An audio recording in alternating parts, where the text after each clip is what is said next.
you and I were having a conversation, and it was really a fun conversation. I would love to like bring it back and like Hmm. talk about it even a little bit deeper, because I had said something about the caves that they found at the Grand Canyon, and how they found these like ancient artifacts, and how the Hopi actually talked about humanity being birthed out of the Grand Canyon and coming out onto the land, and how I put those two things together. Hmm. And I thought that was really fascinating. So I'd love for you to talk more about that. Right. Yeah. Yeah, the Hopi underworld Sipapu. Right. So I know that in 1909 there was an article written about caverns that were discovered in the Grand Canyon with Egyptian looking artifacts and Asian looking artifacts and so on.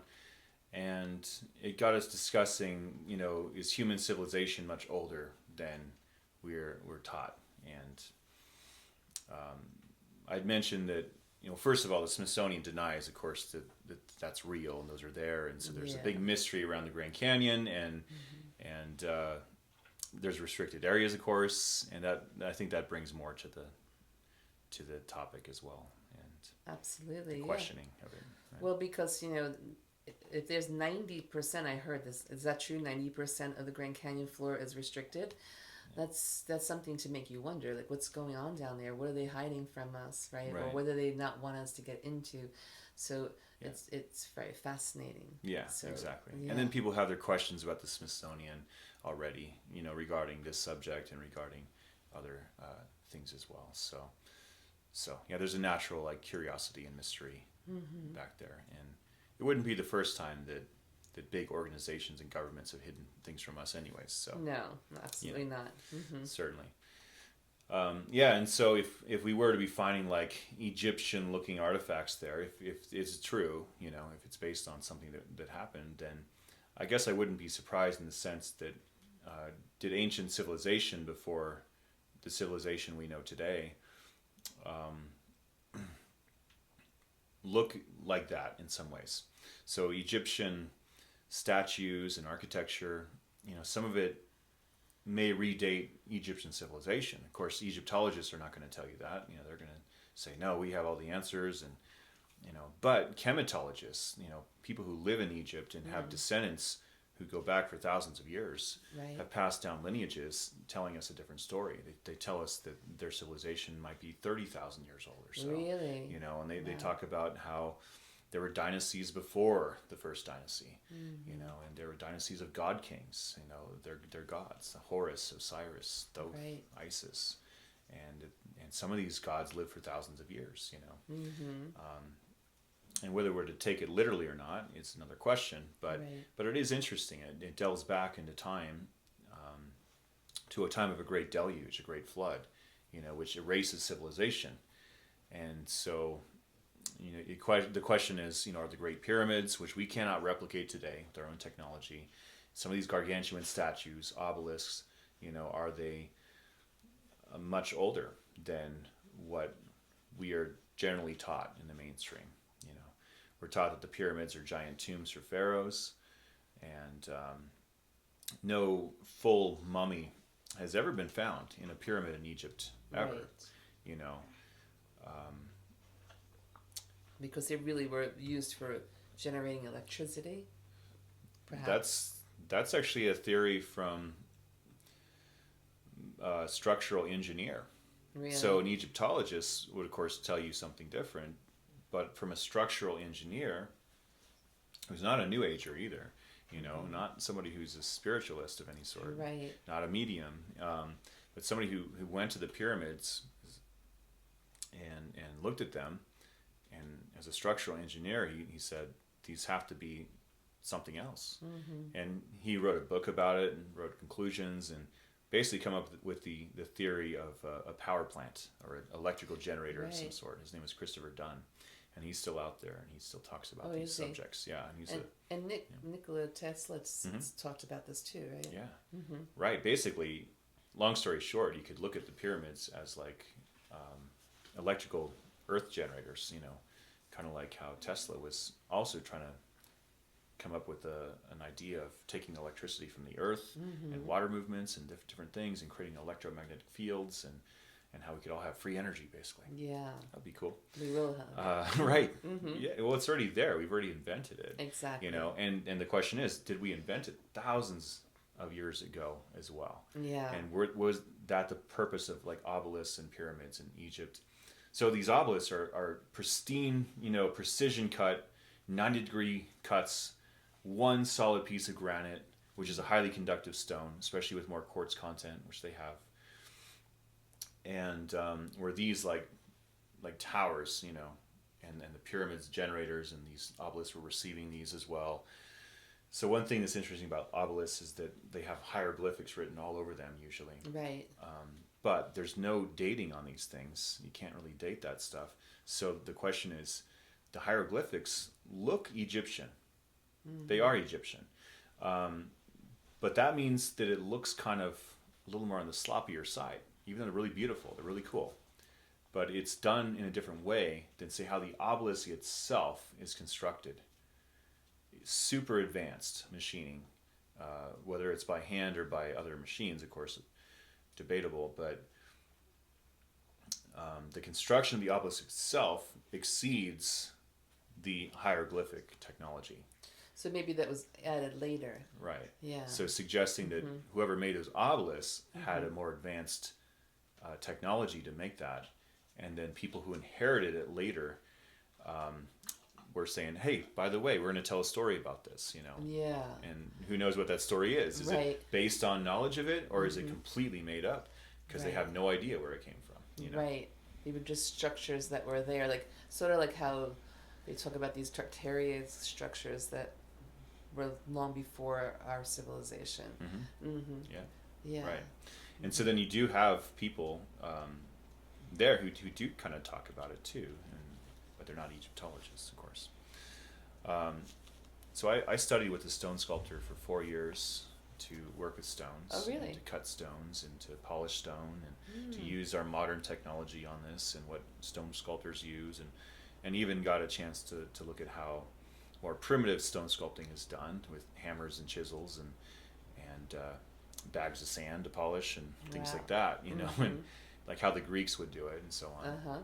And it's really difficult work. It's really hard work. And of course I did this because I am an artist, but I had a natural curiosity about this subject as well. And I was starting to travel and go to some of these locations where there's megalithic sites. And with my knowledge of stone sculpting, I was able to kind of look at some of these structures in a different way than perhaps the common eye. Right. So as a stone mason or a stone sculptor going to these places is different than a historian who's never worked with stuff before. Right. It's a different kind of approach. And so it would be really nice to have more archaeologists who devote some of their time, I think, to the actual skills. I know a lot of them actually do in specific ways. So like in Peru, for example, we have these megalithic sites, and I mentioned this earlier, but you have 100-ton stones that were dragged 50 miles from quarry sites up and down these steep Andes slopes, and then you have Inca construction on top of these, and you have Spanish construction, and then modern, and the more advanced stuff is at the very bottom, and we don't know who built it. Even the Inca themselves say Viracocha built this, the gods built this at a different time. And it was like these gods that they thought were gods, at least, right? Right, and they depict Viracocha as having more Caucasian features and a beard, and something specific to Europeans, perhaps, or somebody of a different culture. Right. And they say, from the east, and that they took off on boats, and one day they might return, and so some interesting stuff. But it suggests that perhaps there was trade civilization happening in the world long ago. Perhaps during the last ice age, and perhaps maybe that is the defining feature as to why we don't remember these stories so well. That there was a cataclysm, just as all the ancient cultures and tribes tell us, that destroyed the world in their perspective. Right. And we had so to start the most famous one is the Great Flood from the Bible, so that most people would know about that. Right. Tell us some other places that might have those stories. Well, you have 500 nations in North America, different tribes, different religion, language, culture, and they all pretty much have a great flood story. Really? They all pretty much have a deluge story about some animals don't make it to the next world with them, and only a few human survivors, you know, to start over, and people forgot everything. They're basically kind of just telling us, you know.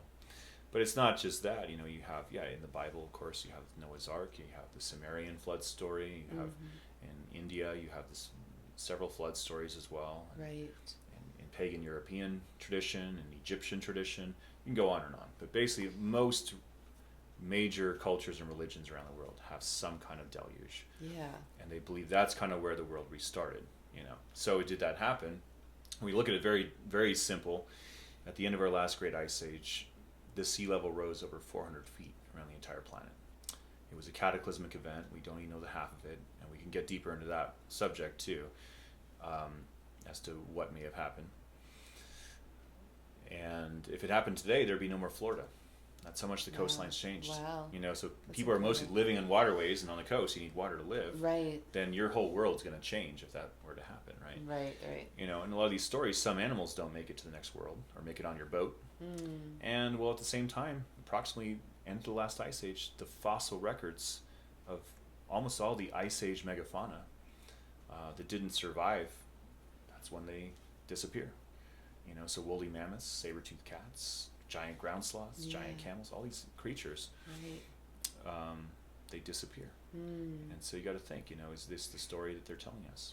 We even have a Native American civilization that also disappears. Really? So at first, you know, archaeologists or, you know, paleoanthropologists were telling us a story about how the first Native Americans came over and ate all these mammoths to extinction with spears. Yeah. But if you go to Africa today, and people aren't hunting all the African elephants with spears, maybe with some big guns they might be. And even with all the technology that we have, we're not killing them all. We're not killing them thank all. God. Right. Yeah. But especially with spears and atlatls and bow and arrows, it's like, you know, how did millions of mammoths just go extinct? You know, the Clovis people ate them all. Yeah. You know, because we found one spear point in a spinal column of a mammoth or something. Maybe there's some more found too. But anyways, so the Clovis people, they made these very advanced spear points that were made in a very specific way, and more advanced than any spear points made by native people. I want to step back for a second. Where are Clovis people from? Okay, so the Clovis people, the Clovis culture, is the name of an early civilization, basically named after Clovis, New Mexico, because that's where these spear points, the first spear point was found. I see. So that's where the name comes from. So they didn't call themselves Clovis. We don't know what they called themselves, of course. But the theory is that these people came over the Bering Land Bridge, you know, towards the end of our last ice age, and they had these very advanced spear points, and were hunting all these animals to extinction. Interesting. You know? But why would you eat all the giant cheetahs, but not the pronghorn antelope that the cheetahs were eating? Right. You know? So the pronghorn's still here, the bison are still here. You know. So anyways. That's interesting. How I wonder why some of them would survive. Like, do the bison have more like adaptability to water, or is it something else? I'm not sure, but I know that during the last ice age, there were bison that were like almost twice the size of the bison today. The antique bison had like 6 foot long horns. Wow. And were the size of like small elephants, basically. Really? That's pretty amazing. So is it just that, like, you know, you have some lucky species that survive a great cataclysm, however that was caused, and are they just kind of downsizing because there's not any like saber-toothed cats or lions the size of horses, which used to live here, anymore. And so your top predators are going to be grizzly bears and mountain lions, you know, and maybe just downsize, you know. Right. So or maybe it's because it wasn't tropical anymore. Because maybe the warmer climates, like we were talking about in another video, we were talking about how this was a more of a tropical area, and I know that like there's theories that like the whole world was a tropical paradise at one time, right? And so maybe when the temperatures cooled, the animals adjusted. Yeah, so I mean, if you have I mean, over time, animals will adapt to new environments, but that takes time. It takes thousands of years, takes millions of years sometimes for them to go from one creature to becoming something else that's related, but Right. looks a bit different. Like you have a bunch of different types of deer, but some of them are going to be more specialized in certain things.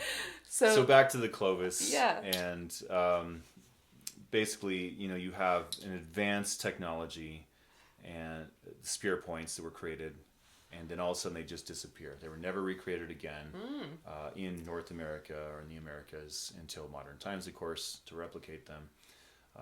But suggesting you had an advanced killing point, and it wasn't passed down, suggesting that yes, the Clovis people actually were wiped out too. So you didn't just have Ice Age megafauna getting wiped out.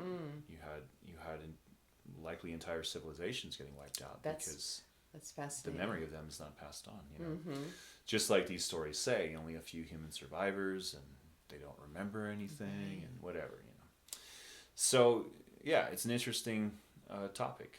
Going back to, was civilization more advanced during the last ice age? And we do have evidence of climate change and great sea level rise and so on. And you were mentioning something about